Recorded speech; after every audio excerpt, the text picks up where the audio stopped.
If you're facing the unable to backup messages issue on WhatsApp for your iPhone, you're not alone. In today's video, I'll guide you through some effective solutions to get your backups working again. Let's jump right in. First, let's check your iCloud storage. If your iCloud is full, backups won't work. Here's how to check. Go to your iPhone settings. At the top, tap on your name to access your Apple ID settings. Tap on iCloud and then tap on Manage Storage. Make sure you have enough space for the backup. If it's low, consider deleting some unnecessary files or apps. Next, let's make sure that iCloud backup is enabled for WhatsApp. Still in iCloud settings, scroll down and tap on WhatsApp Messenger.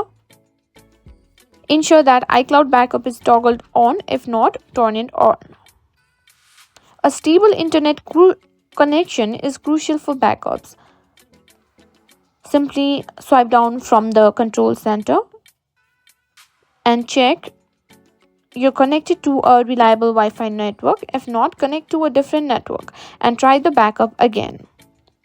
Using outdated version of WhatsApp or iOS can cause backup issue. Let's make sure everything is up to date. Open the App Store and search for WhatsApp.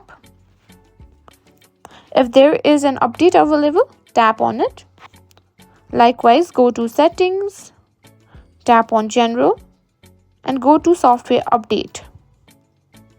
If there is an update available, simply install it.